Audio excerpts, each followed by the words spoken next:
Here to explain how to predict the oncoming weather is Seamus Miller.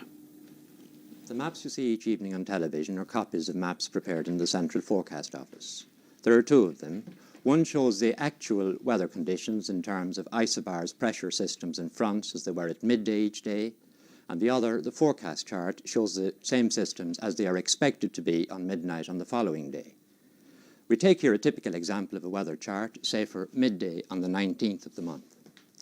Now, the information which goes to prepare this chart comes from hundreds of stations over Europe, Iceland, Greenland, the United States, and from ships in the Atlantic.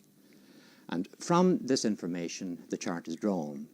It shows pressure systems, isobars, and fronts. Now, in this particular example, we have first a high-pressure area or anticyclone centred over France. Moving westward, we have a low-pressure area or depression about 600 miles west of Scotland, troughs of low pressure here and here in which the fronts lie. And note how we can tell the wind at any point from Boy's Ballots Law. For instance, over Ireland, if we stand with high pressure on our right, low pressure on our left, we'll be facing north and the wind will be in our back or a southerly wind. Let's look at the fronts. On this map we have a warm front extending here about 300 miles to the west of Ireland, a cold front extending southwestwards, and note here a disturbance or wave beginning to form on it about 1,000 miles away from the parent low. These fronts separate the different air masses, warm tropical air in this area here, and colder, brighter polar air to the north. We can see now how this picture, a similar picture, would look on a satellite. Here we see Ireland, Great Britain, and Western Europe clear under high pressure with almost cloudless skies. This photograph, by the way, is taken from 700 miles up in space. But to the west, you notice a large area of cloud approaching Ireland as the warm front moves in from the west. Well, now let's go back to our actual weather chart for midday on the 19th. The forecaster's job now is first to predict how these various systems are changing and to translate, as it were, the changes in these systems into the weather changes which take place over Ireland. To do this, first of all, he has a sequence of earlier charts to guide him, a chart being prepared every 3 hours of the day and night. From this, he gets a general idea of the movements of the systems.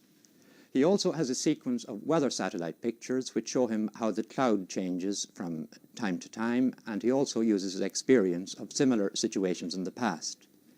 Using this, he is in a position to determine the speed and the direction of movements of the main systems. In our example here, the warm front and the low were moving eastwards at 30 knots. The cold front was moving eastwards rather faster at 35 knots. So now we can calculate the times at which the fronts will pass any particular place. Let's take, for example, Athlone in the centre of Ireland. Well, at midday on the 19th, Athlone was about 360 miles east of the warm front. And the front is moving at 30 knots, so the warm front would be expected to reach Athlone at midnight on that night. Now, as you've heard earlier in the programme, the rain ahead of the warm front normally lasts for about 200 miles. In our example, this would be 6 hours. So one would expect rain to fall at Athlone from 6 p.m. on the 19th until midnight, and then clear as the warm front passes. Similar calculations for the cold front would mean that the cold front would be expected to reach Athlone at 5 a.m. on the 20th. As you've seen also, the rain associated with the cold front lasts less. It's about 50 or 60 miles in extent, that is 2 hours. So a further spell of rain will be expected between 3 and 5 a.m. on the 20th. And after that, in this northwesterly airstream, we'd expect a bright day with sunny spells and just occasional showers. Meanwhile, other changes would be taking place. The wind, for instance, which was southerly at midday, would be backing southeasterly with the approach of the front. As the front passes, the warm front passes, the wind would veer southwesterly, and as the cold front passes, the wind would veer around to the northwest.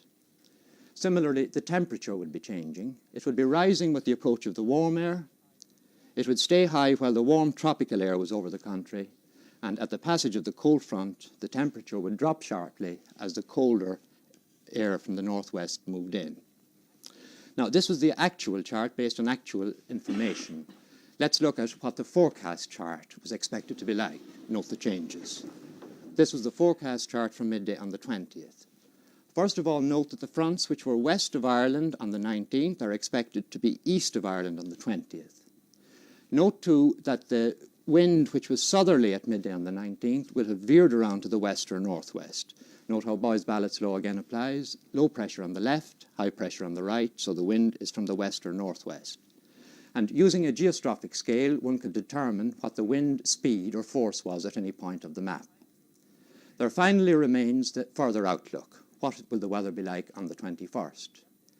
To get this, one looks at the forecast chart and sees that the wave which we saw on the 19th starting has now developed into a secondary depression, and it has its own warm and cold fronts.